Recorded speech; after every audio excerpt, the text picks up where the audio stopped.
देखो बच्चों, कल हम लोगों ने एक टॉपिक पढ़ा था, किसी बिंदु आवेश के कारण समीप स्थित किसी बिंदु पर विभव, है ना। आज उसी का एक टॉपिक है, बिंदु आवेशों के निकाय के कारण वैद्युत विभव।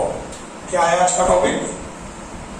बिंदु आवेशों के निकाय के कारण, निकाय के कारण किसी बिंदु पर विभव, किसी बिंदु पर विभव। हमारा टॉपिक है बिंदु आवेशों के निकाय के कारण किसी बिंदु पर विभव। देखो बेटा, कल का जो टॉपिक था कि प्लस क्यू कूलाम का आवेश है, प्लस क्यू कूलाम के आवेश से आर मीटर की दूरी पर एक बिंदु है। इस बिंदु पर विभव का सूत्र था V बराबर 1/4 pi epsilon not K Q upon में R। कल अपन लोगों ने एक प्रूफ किया था। सपोज करो कि कई आवेश हैं, जैसे कि पहला आवेश है प्लस का Q1, दूसरा आवेश है माइनस का Q2, तीसरा आवेश है प्लस का Q3, चौथा आवेश है माइनस का Q4। और इन आवेशों से हमें इस बिंदु पर वैद्युत विभव की गणना करनी है। सपोज करो कि Q1 आवेश से बिंदु P तक की दूरी कितनी है? R1। Q2 आवेश से बिंदु P तक की दूरी कितनी है? R2। Q3 आवेश से बिंदु P तक की दूरी कितनी है? R3। Q4 आवेश से बिंदु P तक की दूरी कितनी है? मान लो R4, है ना। तो देखो, वैद्युत विभव के सूत्र में 1/4 पाई एप्सिलॉन नॉट K तो नियतांक है, Q क्या है? आवेश। उस बिंदु, उस आवेश का मान है Q, जिसके कारण हम किसी बिंदु पर विभव की गणना कर रहे हैं। R क्या है? उस आवेश से बिंदु तक की दूरी है R। जैसे Q1 आवेश के कारण अगर हम बिंदु P पर विभव निकालते हैं, है ना, तो बोलो Q1 आवेश के कारण, Q1 के कारण अगर हम बिंदु P पर विभव निकालते हैं तो हो जाएगा V1 बराबर 1/4 पाई एप्सिलॉन नॉट। ये Q1 हो जाएगी और आवेश से उस बिंदु तक की दूरी R1, तो ये R1 हो जाएगी। Equation number 1। अब हम निकाल रहे हैं Q2 आवेश के द्वारा बिंदु P पर विभव। इसके द्वारा Q2 आवेश के कारण बिंदु P पर विभव V2 बराबर 1/4 पाई एप्सिलॉन नॉट। Q2 यह ऋण चिन्ह के साथ है तो ऋण चिन्ह के साथ लिखा जा रहा है Q2 अपॉन में R2। क्या है कि विभव एक अदिश राशि है, अदिश राशि है तो हम चिन्ह से उसका मान लेंगे। ये माइनस का है तो माइनस का Q2 लेंगे, है ना। Q3 आवेश के कारण अगर हम बिंदु P पर विभव निकालें तो V3 बराबर 1/4 पाई एप्सिलॉन नॉट K, है ना। Q3 आवेश का मान आएगा, Q3 आवेश प्लस में है तो Q3 और यहां से यहां तक की दूरी आएगी R3, है ना। ऐसे अगर अपन Q4 के कारण निकालते हैं तो V4 बराबर क्या होगा? 1/4 pi epsilon not K minus का Q4 आएगा, माइनस का Q4 अपॉन में यहां से यहां तक की दूरी कितनी है? R4। ये हो जाएगा विभव। हमने पहले 4 अलग अलग आवेश हैं तो चारों अलग अलग आवेश के कारण बिंदु P पर विभव की क्या कर ली? गणना कर ली। अब हमें चाहिए है बिंदु P पर कुल विभव। तब बिंदु P पर कुल विभव, तब बिंदु P पर कुल विभव V बराबर कैसे निकलेगा? सभी को जोड़ दो, V1 plus V2 plus V3 plus V4, है ना। अगर और भी होते हैं तो एंड सो ऑन। अब देखो बेटा, ये स्टेप सभी में कॉमन है। जो स्टेप कॉमन है इसको आप कॉमन ले रहे हैं 1, तो 1/4 पाई एप्सिलॉन नॉट के, ये कॉमन आ गया। क्या बचा? Q1/R1 माइनस का Q2/R2, Q3/R3, Q4/R4। तो ये बचा अपना Q1/R1 प्लस माइनस का Q2/R2 plus Q3/R3 plus minus का Q4/R4 एंड सो ऑन। ये हो जाएगा बिंदु P पर उत्पन्न हुआ कुल विभव। क्लियर हुआ? ठीक। अब अपना जो नेक्स्ट टॉपिक है वो है किसी वैद्युत द्विध्रुव के कारण समीप स्थित किसी बिंदु पर विभव। नेक्स्ट टॉपिक क्या है बेटा अपना? किसी वैद्युत द्विध्रुव के कारण समीप स्थित किसी बिंदु पर वैद्युत विभव। ध्यान देना, वैद्युत द्विध्रुव के कारण समीप स्थित किसी बिंदु पर विभव।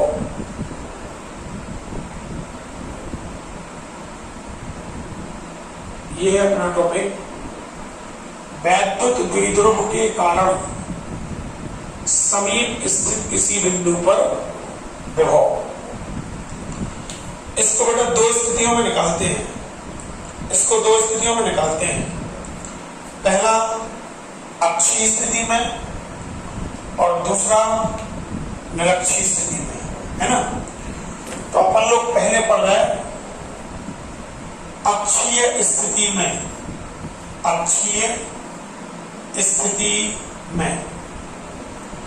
बेटा इसी को अपन लोग कहेंगे अनुदैर्घ्य स्थिति में। इसी को अपन लोग क्या बोलेंगे? अनुदैर्घ्य स्थिति में। तो हमारा पहला टॉपिक है वैद्युत द्विध्रुव के कारण उसकी अक्षीय स्थिति में स्थित किसी बिंदु पर वैद्युत विभव की गणना करना। ये हमारा आज का टॉपिक है। सुनो, माना एक वैद्युत द्विध्रुव है AB। ध्यान देना, माना कि एक वैद्युत द्विध्रुव है AB। ये हो गया वैद्युत द्विध्रुव AB, जिसका निर्माण +Q व -Q कूलाम के आवेशों से मिलकर हुआ है, जिनके बीच की अल्प दूरी 12 मीटर है। जिनके बीच की अल्प दूरी कितनी है बेटा? 12 मीटर है। एल हो गई, एल हो गई। क्लियर? माना वैद्युत द्विध्रुव की अक्षीय स्थिति में, ये कहलाएगी बेटा इसकी अक्षीय स्थिति। उसके मध्य बिंदु O से स्मॉल r मीटर की दूरी पर एक बिंदु P है।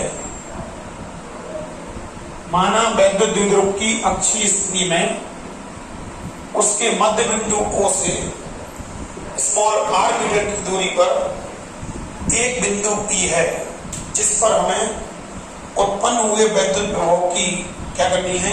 गणना करनी है। क्लियर है?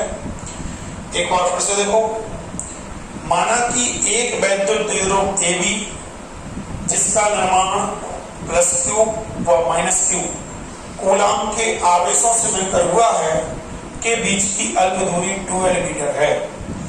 वैद्युत द्विध्रुव की अक्षीय स्थिति में उसके मध्य बिंदु O से स्मॉल r मीटर की दूरी पर एक बिंदु P है जिस पर हमें उत्पन्न हुए वैद्युत प्रवाह की क्या करनी है, गणना करनी है। क्लियर हुआ? देखो भैया, वैद्युत प्रवाह की गणना करने के लिए हम सबसे पहले क्या करेंगे, ये है प्लस क्यू आवेश। प्लस क्यू आवेश के द्वारा हम बिंदु P पर वैद्युत प्रवाह की गणना कर रहे हैं। ध्यान दो, प्लस क्यू आवेश के कारण बिंदु P पर वैद्युत प्रवाह V1 बराबर 1/4πε0K।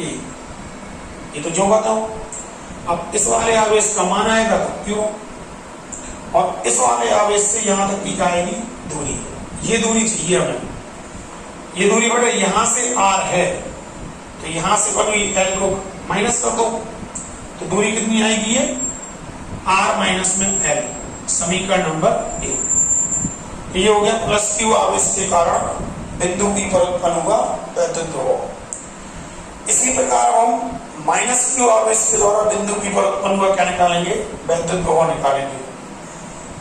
माइनस क्यू आवेश के कारण बिंदु P पर उत्पन्न हुआ वैद्युत प्रवाह V2 बराबर 1/4πε0K। तो जो कहते हो इस वाले आवेश का मान आएगा, तो इस वाले आवेश का मान क्या है, माइनस का क्यू, और यहां से यहां तक की दूरी आएगी, यहां से यहां तक की दूरी कितनी है, r, की दूरी कितनी है, l, तो ये हो जाएगी अपनी r प्लस में l।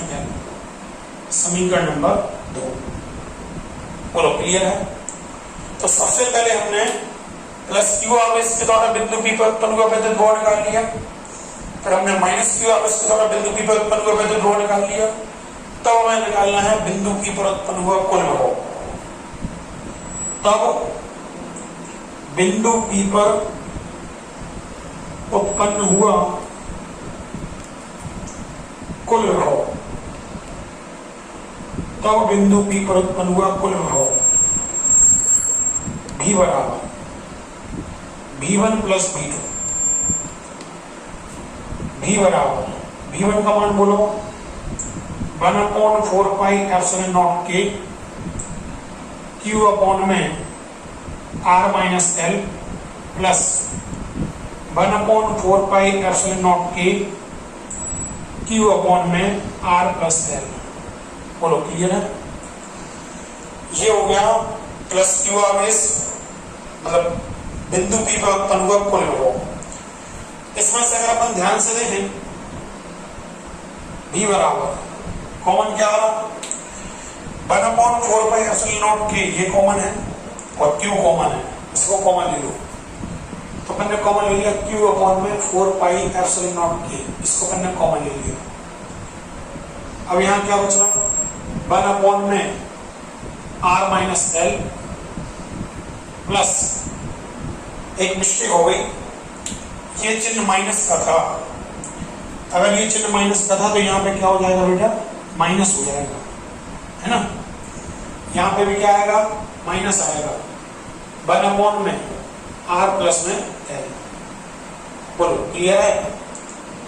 यहाँ पे बेटा एलसीएम ले लो, V बराबर Q अपॉन में 4πε0K।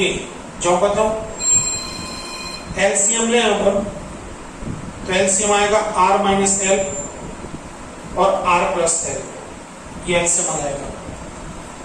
R माइनस L से R माइनस L कट जाएगा, ये R प्लस में L बचेगा। अब R प्लस L से R प्लस L कट जाएगा और ये R माइनस L हो जाएगा, है ना बेटा।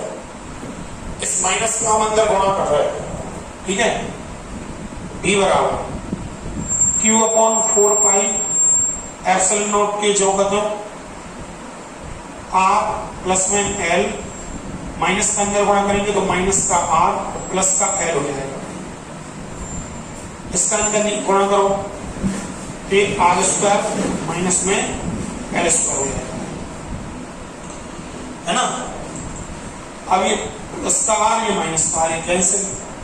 V बराबर इसको देखो बेटा 1/4πε0K लिख लिया हमने, ठीक है। एक प्लस का L ये है, एक प्लस का L ये है, 2L हो गया और ये Q है, तो हो जाएगा 2QL। ये हो जाएगा आर स्क्वायर माइनस में एल स्क्वायर। सब लोगों को पता होना चाहिए कि वैद्युत द्विध्रुव आघूर्ण P बराबर होता है 2qL। सबको ये पता होना चाहिए बेटा कि वैद्युत द्विध्रुव आघूर्ण P बराबर होता है 2qL। तो हम 2qL को हटा के उससे अब P लिख देंगे। पहली चीज यहां पे हम एक ऐसी चीज मान लें, माना R is greater than L, तब जो है R square is more greater than होगा L स्क्वायर। अगर R is greater than L है तब R square is more greater than होगा L स्क्वायर। तो हम R स्क्वायर की तुलना में L स्क्वायर को क्या कर रहे हैं, छोड़ दे रहे हैं। अगर हम R स्क्वायर की तुलना में L स्क्वायर को छोड़ देते हैं तो इक्वेशन क्या होगी, V बराबर 1/4πε0k। ये तो जो कहते हो 2qL की जगह हमने लिखा P, L स्क्वायर को हमने छोड़ दिया, क्या बचा R स्क्वायर। ये हो जाएगा वैद्युत द्विध्रुव की अक्षीय स्थिति में स्थित किसी बिंदु पर उत्पन्न वैद्युत विभव का सूत्र। क्या है बेटा, V बराबर 1/4πε0k P अपॉन में R स्क्वायर। क्लियर है भैया। अब इसके बाद हमारा जो नेक्स्ट टॉपिक है वह है वैद्युत द्विध्रुव की निरक्षीय स्थिति में या अनुप्रस्थ स्थिति में स्थित किसी बिंदु पर वैद्युत विभव की गणना करना। ठीक है, चलो नेक्स्ट टॉपिक देखो। अपना जो नेक्स्ट टॉपिक है बेटा वह है वैद्युत द्विध्रुव की निरक्षीय स्थिति में या अनुप्रस्थ स्थिति में, वैद्युत द्विध्रुव की निरक्षीय स्थिति में या अनुप्रस्थ स्थिति में स्थित किसी बिंदु पर वैद्युत द्विध्रुव की गणना करना। इसका हम तुम्हें पहले से मान बता दे रहे हैं कि वैद्युत द्विध्रुव की निरक्षीय स्थिति में स्थित किसी भी बिंदु पर वैद्युत विभव का जो मान है वो शून्य होता है। वैद्युत द्विध्रुव की निरक्षीय स्थिति में स्थित किसी भी बिंदु पर जो वैद्युत विभव का मान है बेटा वो शून्य होता है। ध्यान देना। सपोज करो माना कि एक वैद्युत द्विध्रुव है AB, माना कि एक वैद्युत द्विध्रुव है AB, है ना। इसका निर्माण +Q व -Q कूलाम के आवेशों से मिलकर हुआ है, जिनके बीच की अल्प दूरी 2L मीटर है। जिनके बीच की अल्प दूरी कितनी है बेटा, 2L मीटर है। L ये हो गया, L ये हो गया। ठीक है बेटा, वैद्युत द्विध्रुव की निरक्ष क्या कहलाती है, दोनों आवेशों को जो मिलाने वाली रेखा है, दोनों आवेशों को मिलाने वाली रेखा, ये वैद्युत द्विध्रुव की अक्ष कहलाती है। और अक्ष के लंबवत तथा मध्य बिंदु में से होकर जाने वाली रेखा द्विध्रुव की निरक्ष कहलाती है। ठीक है, तो ये है वैद्युत द्विध्रुव की निरक्ष। क्या है बेटा, ये है वैद्युत द्विध्रुव की निरक्ष। चाहे आप ऊपर की ओर चले जाओ, चाहे नीचे की ओर चले जाओ। तो ध्यान देना, माना कि एक वैद्युत द्विध्रुव AB जिसका निर्माण +Q तथा -Q कूलाम के आवेशों से मिलकर हुआ है, के बीच की अल्प दूरी 2L मीटर है। वैद्युत द्विध्रुव की निरक्षीय स्थिति में, कौन सी स्थिति में, निरक्षीय स्थिति में, उसके मध्य बिंदु O से स्मॉल r मीटर की दूरी पर एक बिंदु क्या है, P है, जिस पर हमें उत्पन्न हुए वैद्युत विभव की क्या करनी है, गणना करनी है। वैद्युत विभव की गणना करने के लिए हमें सबसे पहले बिंदु आवेश से उस बिंदु तक की दूरी को ज्ञात करना होगा जिस पर हमें वैद्युत विभव की क्या करनी है, गणना करनी है। यानी कि हमें सबसे पहले इस दूरी को क्या करना होगा, ज्ञात करना होगा, है ना। तो हम लोग क्या कर रहे हैं, किसी भी एक त्रिभुज में चल रहे हैं। हम लोग चल रहे हैं त्रिभुज AOP में, बेटा ये समकोण त्रिभुज है, क्या है ये? समकोण त्रिभुज है। समकोण त्रिभुज एओपी में चल गया। पाइथागोरस की प्रमेय लगा दो, इसकी प्रमेय पाइथागोरस प्रमेय से चलो। अगर हम पाइथागोरस प्रमेय से चलते हैं तो क्या होगा? कर्ण का वर्ग बराबर लंब का वर्ग प्लस में होगा आधार का वर्ग। त्रिभुज एओपी में पाइथागोरस की प्रमेय से अगर हम चलते हैं तो क्या होगा? कर्ण का वर्ग बराबर लंब का वर्ग प्लस में आधार का वर्ग। कर्ण क्या है? कर्ण है, देखो ये है बेटा न्यून कोण। क्या है? न्यून कोण। न्यून कोण के सामने को कहलाती है लंब। तो लंब क्या हो गया? आर। तो लंब की जगह आप आर का स्क्वायर कर दो। ये है बेटा समकोण। समकोण के सामने को कहलाती है कर्ण। कर्ण क्या हो रहा? एपी। इसी का तो हमें मान चाहिए, तो एपी का स्क्वायर कर दो। आधार, तो ये आधार आधार कितना है? एल। तो ये एल स्क्वायर हो जाएगा, है ना? एल का स्क्वायर हो गया। और लगा के अगर अपन लिखें तो एपी का स्क्वायर बराबर कितना आ गया? इसको आप लिख सकते हो आर स्क्वायर प्लस में एल स्क्वायर। एपी बराबर अगर निकाले तो ये हो जाएगा अंडर रूट में आर स्क्वायर प्लस में एल स्क्वायर। तो इसकी वैल्यू भी आ गई अंडर रूट में आर स्क्वायर प्लस में एल स्क्वायर। ऐसे ही इसकी भी वैल्यू कितनी होगी? इसकी वैल्यू ये होगी आर स्क्वायर प्लस में एल स्क्वायर। बोलो क्लियर है कि नहीं? ध्यान देना,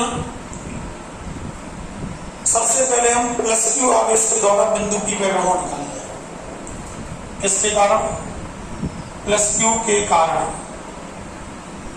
बिंदु पी पर विभव V1 बराबर 1/4πε0 के। इस वाले आवेश का मान आएगा क्या? इस वाले आवेश का मान बोलो क्यू। यहां से यहां तक की दूरी आएगी, तो यहां से यहां तक की दूरी कितनी है? अंडर रूट में आर स्क्वायर प्लस में एल स्क्वायर।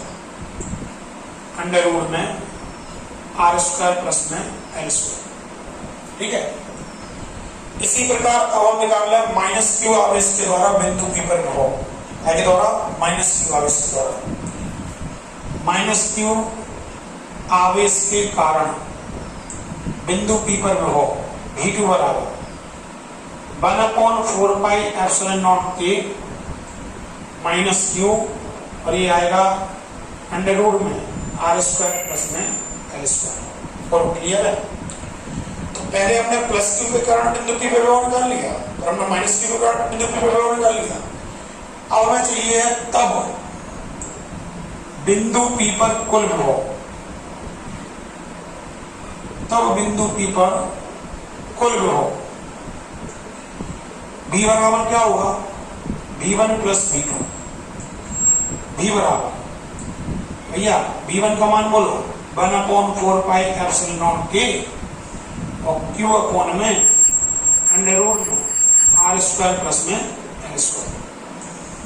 ये V2 का मान बोलो यार, इसके साथ ऋण चिन्ह है तो यहाँ पे क्या हो जाएगा? माइनस हो जाएगा। 1/4πε0 के, ये तो है ही। इसका मान क्या आएगा? Q अपॉन में अंडर रूट में आर स्क्वायर प्लस में एल स्क्वायर। देखो बेटा ये वाला पद और ये वाला पद बिल्कुल बराबर है, कट जाएगा। नेट प्रभाव कितना आएगा? 0। क्लियर हुआ? ध्यान रखना, वैद्युत द्विध्रुव के कारण उसकी निरक्षीय स्थिति में स्थित किसी भी बिंदु पर वैद्युत विभव का मान कितना होता है? 0 होता है। ये हमने आपके सामने प्रूफ कर दिया। एक छोटा सा क्वेश्चन है कि अगर हम Q कूलाम के आवेश को वैद्युत द्विध्रुव की निरक्ष पर एक बिंदु से गति कराकर दूसरे बिंदु तक ले जाएं, यदि हम Q कूलाम के आवेश को वैद्युत द्विध्रुव की निरक्ष पर एक बिंदु से दूसरे बिंदु तक गति करा के ले जाएं, तो ऐसा करने में किए गए कार्य की गणना कीजिए। ऐसा करने में किए गए कार्य की गणना कीजिए। ध्यान देना बेटा, किसी बिंदु आवेश को एक बिंदु से दूसरे बिंदु तक ले जाने में, किसी बिंदु आवेश को एक बिंदु से दूसरे बिंदु तक ले जाने में, अगर किए गए कार्य का आपसे सूत्र पूछे तो किए गए कार्य का सूत्र होता है W बराबर Q इंटू डेल्टा V। क्या होता है? W बराबर Q इंटू डेल्टा V। क्या का सूत्र है? किसी बिंदु आवेश को एक बिंदु से दूसरे बिंदु तक ले जाने में किए गए कार्य का सूत्र है W बराबर Q इंटू डेल्टा V। बोलो कितने आवेश को ले जा रहे हैं? Q। Q का मान यहाँ आ जाएगा। डेल्टा V क्या है? विभवांतर। विभवांतर मतलब विभव का अंतर। बोलो ये बिंदु वैद्युत विद्युत की निरक्ष पे है, इसका विभव कितना होगा? 0। ये बिंदु वैद्युत विद्युत की निरक्ष पे है तो इसका विभव कितना होगा? 0। दोनों बिंदुओं के विभवों का अंतर भी कितना होगा? 0। अगर दोनों बिंदुओं के विभवों का अंतर 0 होगा तो बोलो किया गया कार्य भी कितना होगा? 0। बोलो क्लियर है? हम ये कहना चाह रहे हैं कि वैद्युत द्विध्रुव की निरक्ष पर स्थित जितने भी बिंदु हैं, किन्हीं भी दो बिंदुओं के बीच का विभवांतर 0 है। अगर विभवांतर 0 है तो किसी बिंदु आवेश को